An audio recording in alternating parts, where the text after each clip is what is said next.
to Super Talk Show, the place where everyone gets to learn, share, and inspire. Today, we'll be visiting Panama to meet our new super friend, jazz mistress Calele. I know you can see all the things you mean to me,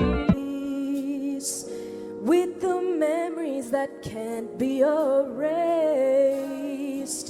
Although we need each other, things have changed. It's not the same. Hello, Carolina. Welcome to the show. As we all know, you are a talented, great musician and performer. Can you talk to us a little bit more about yourself and your musical career up to now? Yes, of course. First of all, I want to say thank you so much for having me here. It's such an honor and pleasure. My name is Carolina Perez, also known as Calele, which is a nickname that I've had since I was young.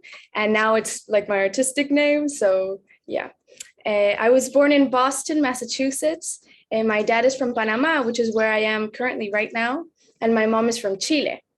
And I was raised bilingual, so I speak English and Spanish. Hola para todos también. And I was homeschooled all my life ever since I was young. And I graduated this year from high school because I took the GED. So then you complete, the exams and you graduate. And in terms of music, I've always been surrounded by music and artistry because both my parents are musicians and educators too. And so I've always loved music ever since I was in the womb. And I'd say in motivation, mostly what motivates me is always trying to be better, like in the biggest aspect, as a person, as a musician, as a vocalist, because I'm a vocalist and I also play some trumpet. I started playing 2 years ago, which was very exciting and also life-changing.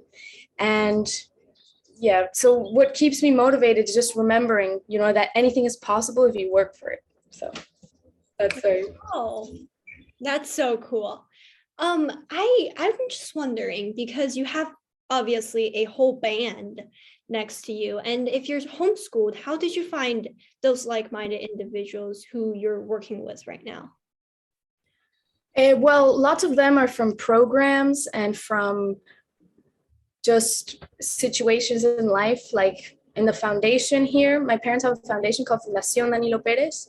And here, they give opportunities to a bunch of kids, children, also youth, grown-ups, and they form ensembles. And so sometimes, I go and play with them. Also with Berklee City Music, they have a high school academy, which is all high school kids. They have ensemble theory. So it's kind of like groups of networks where you go. So I wasn't all cooped up in my room alone.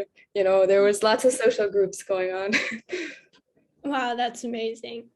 What is one piece of advice that you would give to other young, talented musicians who probably need some help right now, for example, preserving through challenges or finding the confidence to go on stage? Well, I'd probably give the piece of advice that kind of changed my life that my dad told me once. He said the CDC, and it's not the Center of Disease Control, not that one, but but it was consistency, determination, and compromise. And that helped me a lot because sometimes, you can be kind of inconsistent, like either with practice or just with your life, and, but then you don't forget it. And I'd say, don't let anyone stop you because you got it. So that. Oh, wow. How did yourself find the confidence to perform on stage? You're definitely very dedicated and talented on stage. And how did you thrive, Well, I'd say it took a bit of time because at first I used to be very nervous, and I just recently saw a couple of videos where I'm like, oh, hello, but it was kind of also through inspiring people, like I'd say Victoria Rios. She was one of my first vocal teachers, and she, also helped me grow as a person. And I remember all the times, she'd say, don't worry too much about this, just feel it and give all you have, you know? So instead of wondering like, oh my gosh, like there's hundreds of people, maybe even thousands, I'm so nervous. Like what key am I in again? What's my starting pitch? Like you don't worry, but you just give the audience all you have, you know, make them feel something. So that I think is where it comes from. Wow. That's really awesome. What are you working on right now? Is there any music coming up? Sneak peek? Well, there are a couple of unfinished things happening right now. I'm taking a composition class with Chase Moore, and also a class, you know, a piano class with Witness Matlu, who are teachers at Berklee and Berklee and the Global Jazz Institute. And with Chase, I'm working on some classical compositions. I wrote a violin sonata, and I'm planning on getting it recorded, like with a violinist and everything. I'm also working on like an R&B tune because I'm trying to, you know, write lots of new music, since the only thing I have released so far is a single that I wrote and recorded, I think, a couple months ago with actually some friends from the foundation. So that is the song's called My Everything, and that's available on all platforms. And well, so far, actually, I have had in mind recording a song that I wrote in Berklee 5 week, which in a social activism class, they said, you know, you have to pick an important topic of the world. And I picked the Black Lives Matter movement. So it's a song, you know, based on that. And then my sister, who was a pianist, she isn't a pianist anymore, but she wrote, you know, she helped me write the melody and the chords and everything. So that is going to be recorded soon with another pianist. I just have to figure that out. So wait, are you telling me that basically the songs you've did are written by yourself? Yes. Oh, okay. Wow. How can you talk to us about the process of songwriting for you?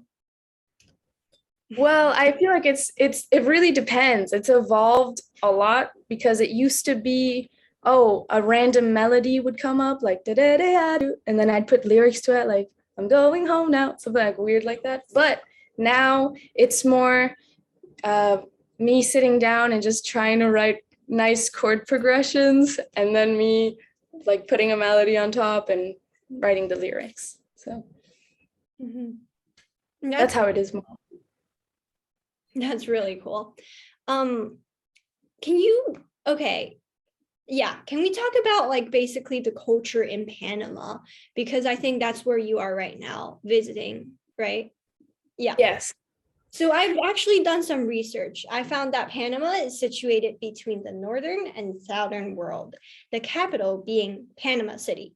And as of 2020, according to the World Bank, it is home to 4 million individuals, with the official language being Spanish. And in Panama, we can see a wide range of rainforests, a desert, and breathtaking beaches on both coastlines, the Caribbean and the Pacific. I hope I'm right. Yes. Talking about culture in Panama is really interesting, because it's so much, you know, there isn't just one, like it's really diverse. You know, Panama has a lot of historical aspects in regards to local culture. You know, it's kind of considered like a melting pot, you know, from cultures all around the world. And also what makes it very significant is the historical events that not only has changed the history of Panama, but of the world too. And lots of people don't know this, and they're like, Panama, where's that? You know, it's the center literally of America, you know. Yeah. And some important events include the construction of the Panama Railroad in 1855, the French effort to join the two oceans, building a canal, and then the later American effort that, you know, eventually completed the canal.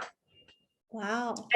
And thanks to the canal, that has changed the whole world and trading and all this. So that's really cool. So it's a trading city, and that's where the diverse culture. Wait, right? Well, yeah, because so many people from different places came here, you know, to build and to basically change. You know, so there's lots of people from all around the world here.